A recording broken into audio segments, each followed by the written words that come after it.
That's good. You sound a little sick yourself, though.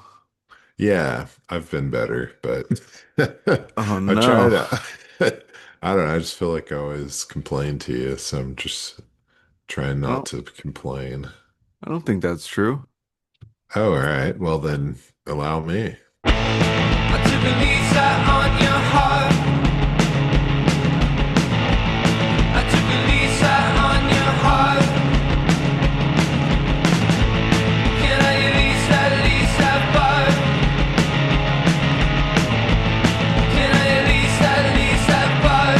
Can I at least have fun? Welcome back, everybody. We are Rough Draft Research. You are the audience, and together we're on a quest for Dynasty Domination. How's it going over there, Daniel? Oh, man, what can I tell you? I'm doing great. I got my bags packed. 2025 fantasy season pretty much over for this guy. Yeah, got a big playoff miss for the Kansas City team and Woof. Yeah, that's tough. a critical injury, to go with the insult. Mm. So just chilling over here, man. Just yeah, I don't know. Go Bears? No? Yeah, No, no, gross. no. How are you? I'm good. We also had quite the injury go down for Green Bay. That's Yeah. disheartening and I think really affects our deep run chances. But I'm still holding out hope. We just got to beat the Bears, and then I mean, we still got to win out, I think, to make win the division. But I think we have a pretty decent chance. As far as fantasy, I'm in the second Nice. round of all four dynasty leagues, so Stanky bitch. let's Stanky. go. Well, I mean, so second and first round, technically one of our leagues started later. So, but I'm in the playoffs, so have a chance this year. Hopefully, I'll take some home some hardware. But we are here not to talk about that. We are here to talk about the college football playoffs.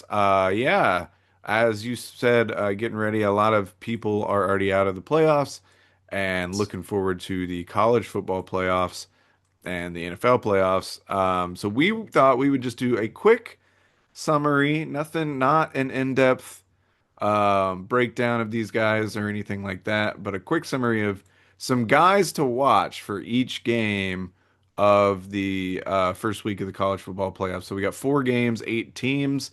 We're gonna hit a offensive player and a defensive player, hopefully, for each of these teams, and just so if you're like us and don't check in on the college draft class until later in the year, you'll have some names to look out for this weekend. I think that's it, right? That's Yeah. Yeah, no, that's the prequel for sure.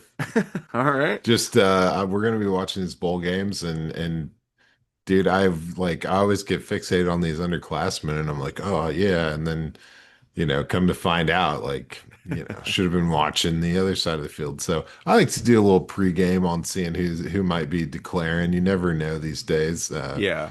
But it helps me kind of gravitate towards guys that this is where you get your sleepers, man. You gotta just Hmm.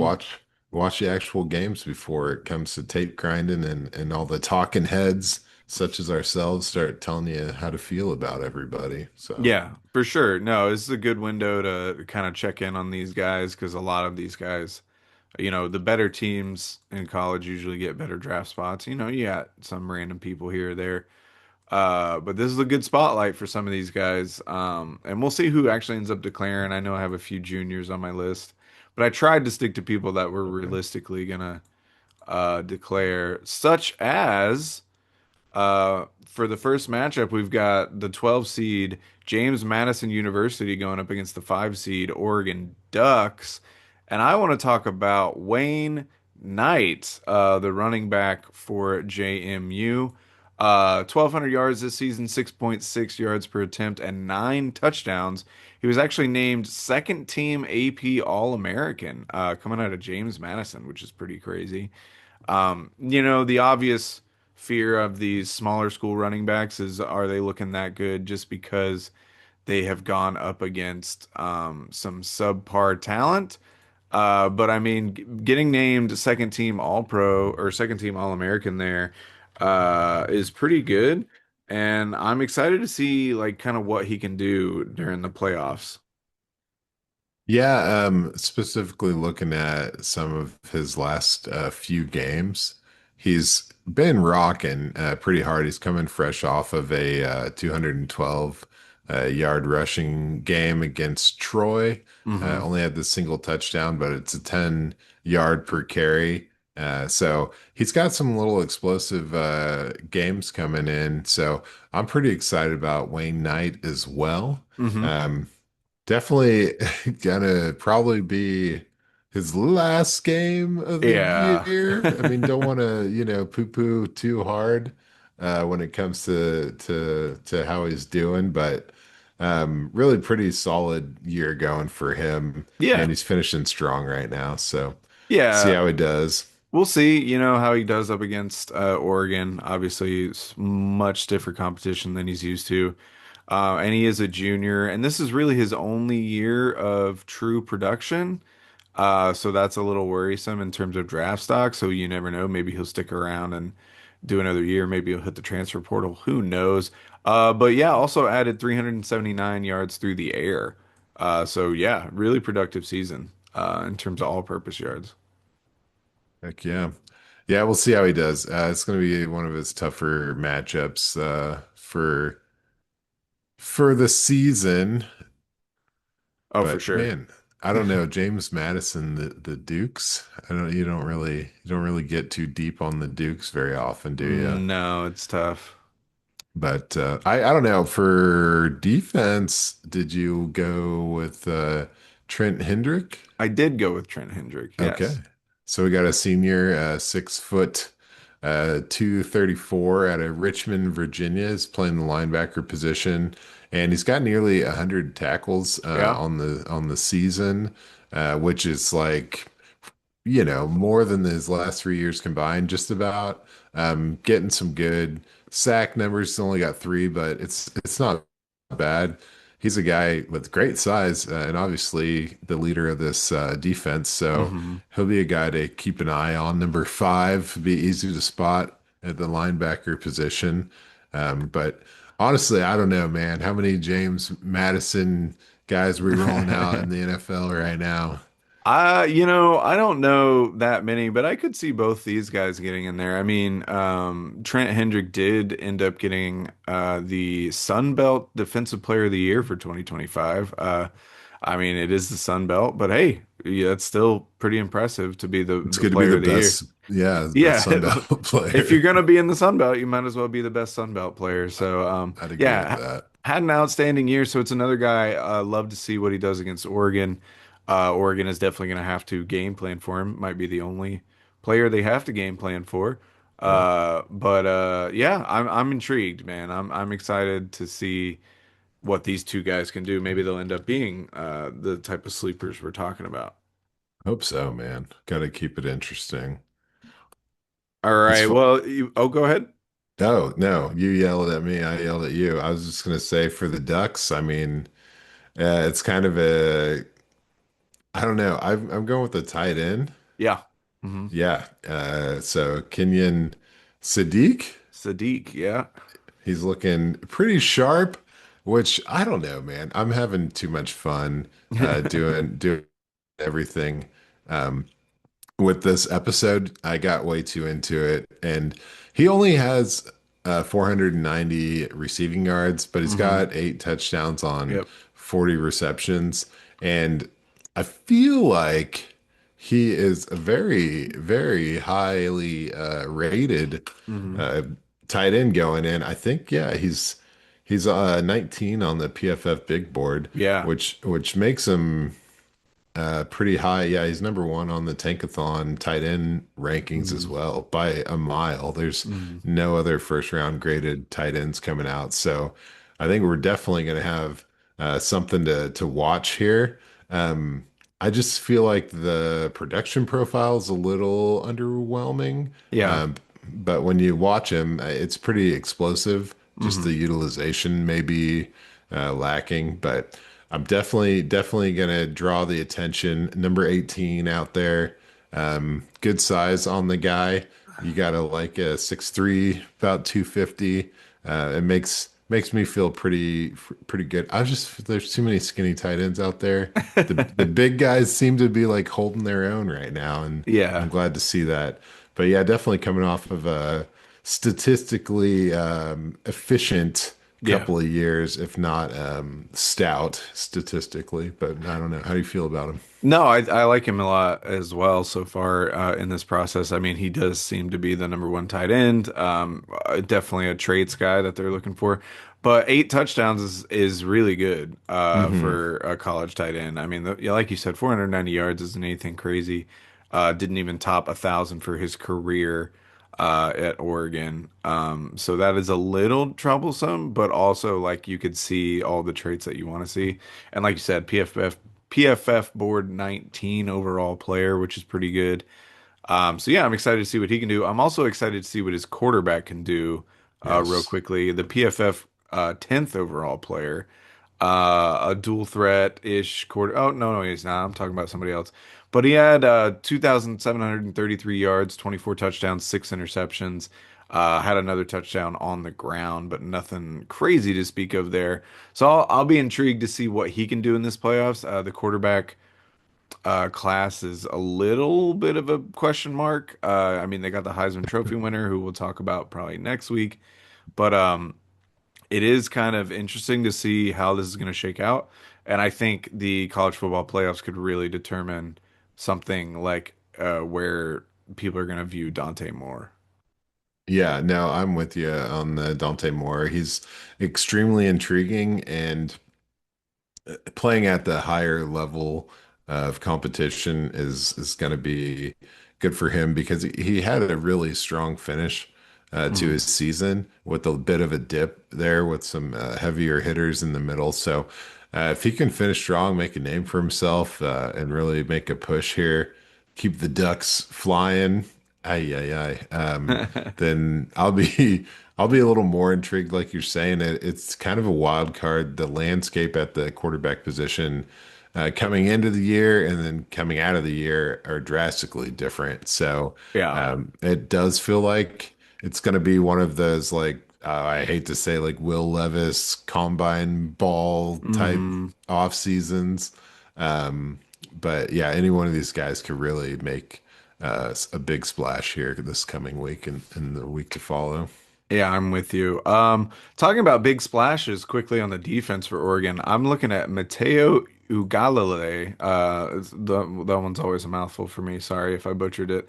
But 5 sacks this year. He had 10 and a half last year, with 8.5 tackles for loss this year and 12 and a half last year. So highly disruptive player, PFF top 40 player, Mhm. right there at 40. So he's going to be an interesting guy to keep an eye on for the Ducks this postseason. Yeah, extremely young. He's still 20 and he's 6'5" to 70-ish. And if a guy like that can move and has like, the wiggle to get around the edge, Hmm. he could definitely, be a guy to translate to the next level. So we'll be keeping an eye out on the edge for the Ducks as well. Yeah, Lombardi Award semifinalist. Damn. Ugalele there. All right, so we'll move on to the next game. Number 9 seeded Alabama going up against 8 seeded Oklahoma. Alabama is an interesting one here. I'm looking at I think it's Jeremy Bernard. Jeremy spelled a little Jeremy? Jeremy Bernard. Okay. I don't, you, Pete, wide receiver for Alabama. PFF 51 on the big board. 762 yards and 7 touchdowns. Yeah, I'm just really intrigued. I mean, I didn't think Alabama was going to make the playoffs. sounds like a hater has entered the chat. So I'll be interested to see how it goes. But he, I think, was their leading receiver, right? I could have this Yeah. wrong. My notes are all fucky this week. I'm sorry, everyone. You're But good. Yeah, he was definitely their leading yeah. receiver. So back-to-back seasons of 700 yards, did have way more touchdowns this year. In fact, topped his career or his total combined touchdowns for the uh, three previous seasons was seven. Only had six in the three previous years, but yeah, I mean, it looks like he could be in line for like a second round type value in the real NFL draft, second or third round. So we'll see how that shakes out. Can't buy on these Alabama wideouts anymore, Yeah. dude. I was like, this guy, let me just look. And I looked and I was like, no, give me a break. So he's one guy that I pulled film on for this episode just because I wanted to skip him. But yeah, That's we'll fair. see. Definitely going to be, I mean, I think he's going to probably be getting a lot of attention. Mm, But I'm excited to see this Alabama team. There's some people that didn't think they should make the playoffs. That's for damn sure. But yeah. I do think that it will probably be a good matchup against Oklahoma. They might get dusted pretty good here. Gotcha. Let's Yeah. see. Did you have a defensive player, an offensive player you wanted to highlight real quick? A defensive player that I wanted to highlight. Of course. Of course I do. Let's see. I do. Dang it. My notes are also mixed up a little bit. Um, but no, I liked LT Overton. Yeah. Yeah, the another guy coming off the edge. Hmm. Um, I hadn't got to look at him too much, but he seemed like someone to keep an eye on. Hmm. His sack numbers are pretty good. He's definitely playing a lot of snaps. You know, Alabama likes to rotate their players, so a guy that's out there consistently feels like someone that can be a threat at the next level. But there's a lot, I feel like there's a ton of good edge players coming out in this next year's draft, and he's Yeah. the guy for Alabama at least that I'm keeping an eye on. Yeah, yeah, he's a younger, very explosive player. He had four sacks this season, six tackles for loss, and two sacks last season. So, like you said, Alabama likes to rotate quite a bit, but he seems to be kind of a staple there. He did miss the SEC championship game due to an illness. Yeah. So we'll see where he ends up going and how he performs in the playoffs here. But he is on the PFF board as the 30th ranked player. Like you said, there's some quite a bit of edge guys that we're going to talk about, including the PFF number one player, I imagine, here in a minute. Hmm. Um, Sure. Talking about, I think Alabama's defense is their best section. So I want to throw out Deontay Lawson, PFF big board, 58th player, a linebacker, has 75 tackles, 40 of them solo, three tackles for loss. Just one of those consistent players. And as we've seen, like in our IDP leagues, like these young linebackers that can come in and be effective right away are really helpful. I know I've been kind of shotgunning them in the later rounds of all the drafts, and it seemed to work out for me. I mean, Tyrese Knight, Demetrius Knight, uh, uh, Carson Sweshinger, Oh yeah, Schlesinger, that was a big one for you. uh, and then I'm losing one guy. There's one guy that I cannot think of right now. But they've been just solid for me all the way around, and it's fun to have. So I'm keeping an eye on some of these like just straight up middle linebackers that are gonna just consistently get you tackles. Well, I still am struggling in the IDP game, so let me write this down. Young middle linebackers. Get them. It helps, man. Now it's gonna drive me crazy. I gotta look him up. Who the other guy was? Okay, well, I'll jump into the Trevin Wallace Sooners. Oh, Trevin and Terrell Wallace. Bernard, but that was a few Yeah, years ago. look at you. All right, now you're just gloating. Classic. That's All why we right. have a podcast. So Oklahoma. Victory laps. Oklahoma. Okay, are we doing the same thing that we always do? I'm scared to talk about this quarterback, so I'm just gonna skip him. Oh yeah, that's I don't fine. I know. didn't I didn't bring up the quarterback, so I didn't want to either. So, all right, cool. I'm going to Dion Burks. yep, me too. So, so Gotta say, I'm keeping an eye on him. He's top 100 on the PFF big board right now. Uh-huh. And I guess that's due to just being Oklahoma Sooner because his production profile isn't blowing me away. He's only got Mm-mm. 3 touchdowns this year, three the prior year, coming off just barely over 500 yards. And I'm keeping an eye on him because I want to see what the big deal is. He's 5'9", Mm. 188, which is not too small for the NFL, but it's definitely too small for a guy with those stats. So Yeah. I want to see what makes him better than some of these other wide receivers that I've been glancing over. Because top 100's not that bad. That's notable for a wide receiver amongst all positions. So um, I got to see what's going on with this guy. I'm very curious. I don't know what to say exactly about him, except I'm watching the game to see if he's Yeah. legit or not. Yeah, I'm with you. He's an intriguing player. I mean, a lot of these guys I did just kind of reference the big board, reference who was the most productive on their team, and he was up there. But yeah, like you said, the production profile is not crazy. 500-ish yards or a little over, 6 touchdowns. Was a transfer from Purdue a couple Okay. years ago. Had 629 yards for Purdue, and 7 touchdowns. So he had a good year. Then he transferred to Oklahoma. Didn't really do much, but he also only played 5 games for Oklahoma in his first season. And he had 3 touchdowns. So actually did as much last year and 245 yards. So it looked like he was off to a hot start in 2024 and then kind of must have got hurt. And then this year was pretty okay. He was good. So yeah, I'm with you. I just kind of want to see why they have him in the top 100. See how I feel about it and if he's worth it. But Okay, yeah, he's rolling a 12 game season with his last 5 games. High was 61 yards on 4 catches. He had a game versus Missouri where he netted, a 0 yards with -2 receiving and then 2 yards rushing. So I want to mhm. see that. I want to see that. Yeah, Give me hell yeah. that 3 touch net nothing game. Now, what I'm sure something cool is going to happen, so I hope to be in the front row when it does. Yeah, we'll see. I mean, obviously PFF isn't the be all end all, but it's one of the easiest ones to get these numbers from. So we'll see if they end up being right.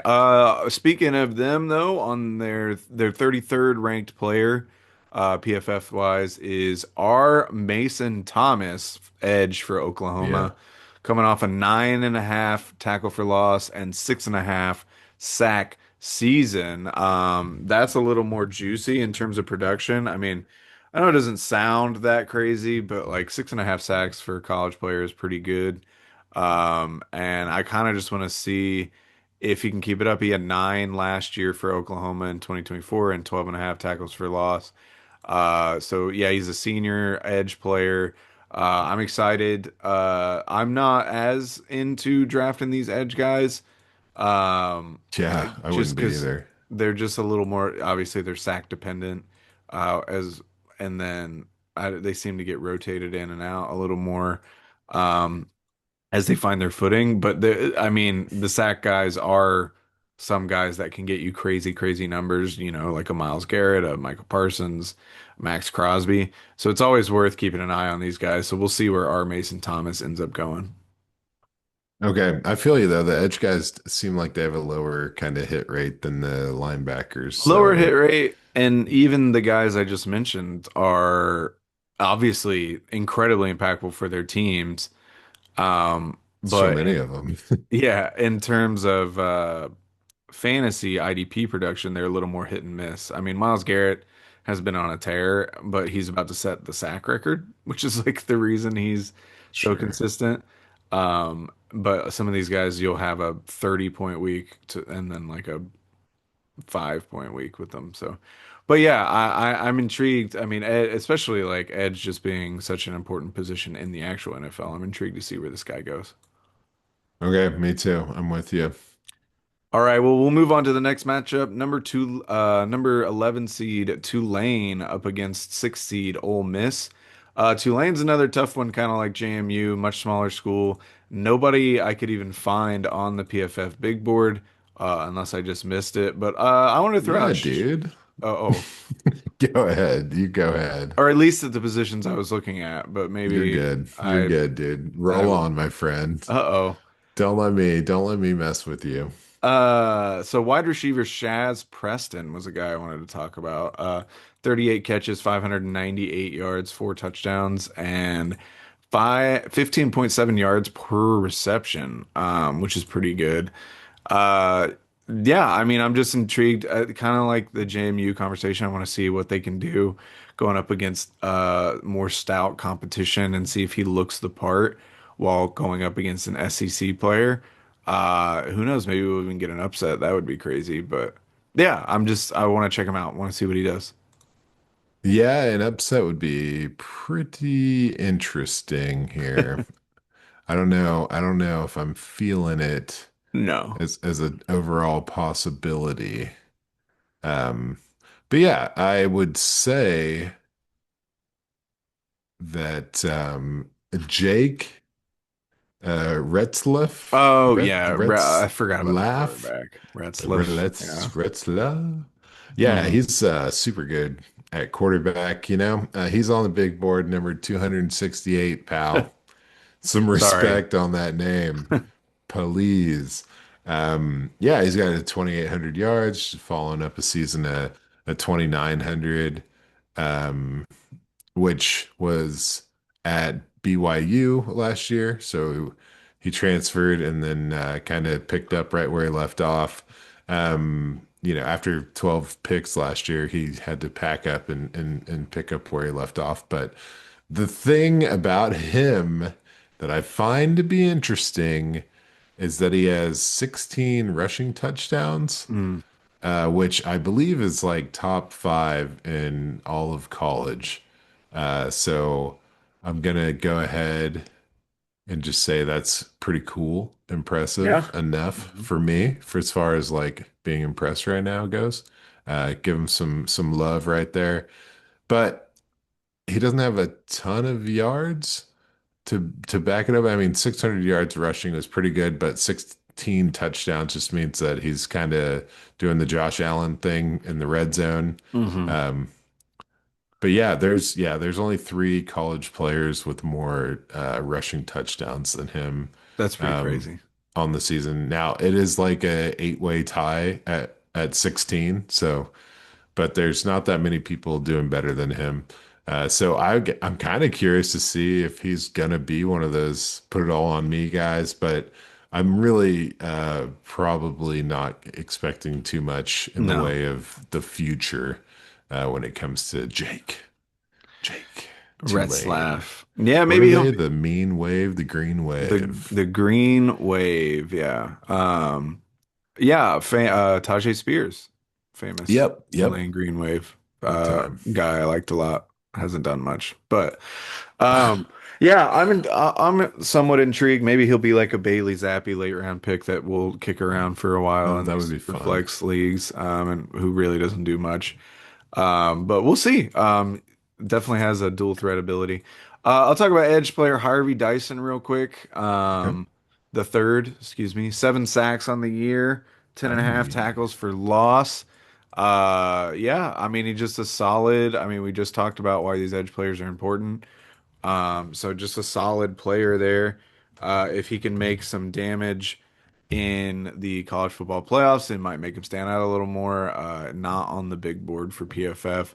Did transfer from Texas Tech Hmm. to Tulane and kind of had a breakout season for his junior year.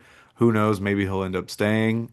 But yeah, he's a guy on defense I'm intrigued to watch.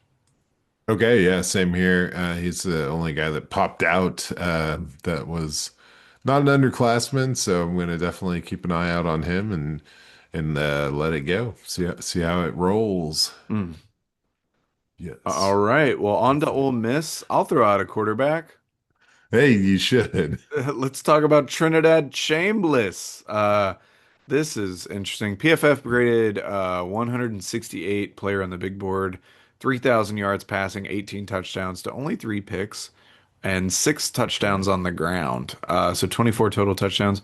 Pretty good little season. What's crazy is if you try to look up his stats, this is his only season and it's his senior year. At least his only season with stats. So it'll be interesting to see like if that dings him for the draft, but he was eighth in Heisman voting this year. Okay. So little Yeah, you can't interesting. Like, can't hate on that. no, not at all. I gotta say something here if we're talking about Ole Miss right now, and I believe we are. Yeah. Um, dude, Daquan Wright, the tight end. Okay. So this guy is on the PFF big board at 277. So he's in Yeah. green wave PFF territory. not very high on Ole Miss, it seems like. No, and that's, it could be a good old miss for PFF. Um, we all swing, but dude, I'm not hating on PFF, but this guy's stats aren't that far off, from the old Oregon Duck, Sequid. Sadiq. Sadiq. And, he's only got 4 touchdowns this year, but I was kind of struggling on the Ole Miss, and I pulled film on this guy too. And I thought he's not overly utilized, only got 46 targets, but I thought he was a pretty reliable and healthy looking tight end. So, I'm going to be looking to see if he has any big plays here this weekend because I'm not counting him out as far as this is kind of a shallow tight end class after we got absolutely buried in Bombarded. talent last year, and I drafted zero of them. So Hmm. trying to recorrect, trying to overcorrect right here. So Yeah. this is it. All Daquan, right. bring it. Well, he's somebody I'll have to check out. Was not on my list here. I'll quickly throw out Dazon Stribling, Okay. the wide receiver, 500 yards, 5 touchdowns. He's an interesting name to watch as well. And then another edge player, Sutarian Perkins, PFF 177, 6.5 tackles for loss, 2 sacks, and an interception. 64 total tackles. So he's a name on the Ole Miss defense to look out for as well. Looks like a run stopper, man. Yeah. So you get that on top of some of this other stuff. 11 sacks in 2024, a bit of a regression this year. Definitely someone to keep an eye out for. So I will do the same. Big time. All right, Big final time. matchup. Unless you had, sorry, did I step on No, you? I just Okay. said big time. Big time. Same as you. All right. Number 10 seed Miami going up against the 7 seed Texas A&M. Hmm. I got wide receiver CJ Daniels for the Hurricanes. PFF big board 65 player. He played in 9 games this year, got hurt, but he is expected to play in the playoffs. 391 yards and 7 touchdowns. Number 7 for the Hurricanes. So I'm intrigued to see how he looks coming off injury and see if he can pop in this playoff period. Yeah, I also had him down. He's a guy that I'm definitely going to be keeping an eye on. So like a super duper senior here. 6th year of college, 4 years at Liberty before going to LSU, and then now joining the Hurricanes. So he's probably older than Xavier Restrepo, and and filled his shoes there for Miami. So we'll see how he ends up doing. He's got, I'm not even joking, he's got 2,800 college receiving yards and 27 or 28 touchdowns. So Crazy. he's well played. And if he can go out there and do some crazy stuff, I mean, it could be pretty sweet. So I like that. I don't know. He seemed like a wild card to me, and it was definitely on my list as well. Yep. A lot of these guys are wild cards. It doesn't seem so far that I'm completely enamored with this No, class. I won't lie. I'm gonna agree. But we'll see how it goes. On to one more edge player. I think you probably had this guy for Miami as well. Yeah. Ruben Bain Jr., PFF Big Board number one player. He has 15 and a half total sacks for his career at Miami. His best sack season being 7.5 his freshman year. Had 4.5 this past season, 7.5 tackles for loss, and an interception thrown in there for good measure. Explosive playmaker that they being PFF, expect big things from at the next level. Yeah, he looks like he's definitely chewing on tires, just to keep his energy down. So I'm gonna be looking for this guy in the first round of all my IDP leagues. So Hey, there we you heard go. it here first. All right. Well, we'll move on to Texas A&M and wide receiver with my favorite name of the class No, so don't do far, it. Casey Concepcion. Uh, Concepcion. Looking good. 886 yards, 9 touchdowns, almost or right at 15 and a half yards per reception. He is a guy I did watch a little bit on. Really explosive, quick. I liked what I saw so far. Very quick, just kind of browsing of him. But I thought he was an explosive little playmaker that I'm excited to see what he does in this college football playoffs, expecting A&M to probably at least win a game. Yeah, I think this is probably going to be one of the better matchups out of the four, if I had to guess. A&M has looked pretty solid down the stretch. They kind of dropped a few clutch games towards the end of the season, but they were rolling undefeated a couple weeks ago. So their team, I'm definitely excited for to see what they can do in this little push here. And the Concepcion is definitely top in the list of players that I'm excited about.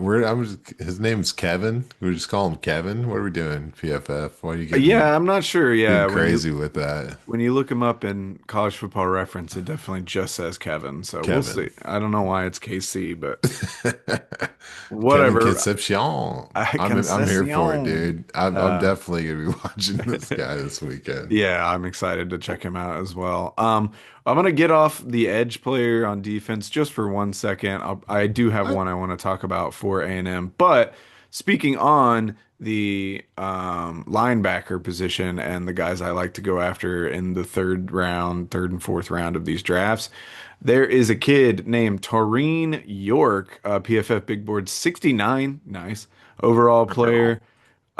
68 total tackles this season.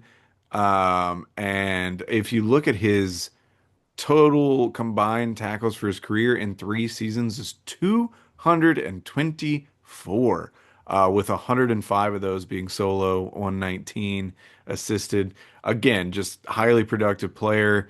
He even has some sacks thrown in there, 6.5 for his career with the Aggies. And 24 and a half tackles for loss for his career. He's a junior. I like him so far as like a target for me. hmm. Obviously depends on where he's going to go, but I just think that level of consistent production is something you can't really ignore. Yeah, well, if he's actually 5'10", I will have to see it to believe it. That's fair. That's a little linebacker, but dude, definitely stout, definitely getting it done. So maybe he could be one of those running back converts. Seems like that kind of dude, Give it Okay, to me. fair But enough. I'll keep an eye out for him. Number 21. Be easy to spot. He'll be the guy coming up with all of the stops, apparently.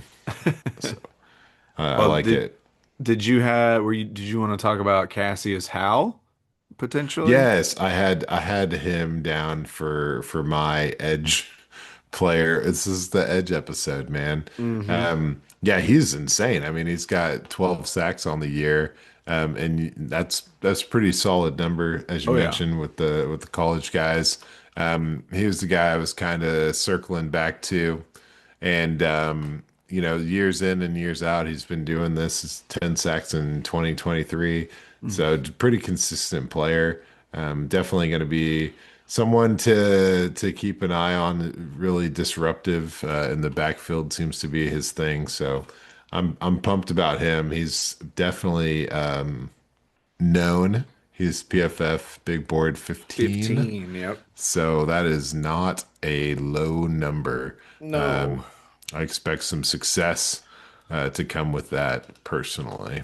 Yeah, I'm with you. I also had him written down. I just wanted to get off the edge just for a second. But yeah, Hal is a absolutely a playmaker. 27 sacks for his career. Also, it sounds like you're looking at PFF stats. I'm looking at college football reference Oh, stats. we just got the Bowling Green Yeah, and so years. also Oh, they do half sacks, which PFF does not believe in half sacks. So the numbers are a little off, but long story short, explosive playmaker on the defensive line there. So yeah, definitely keep an eye out for him.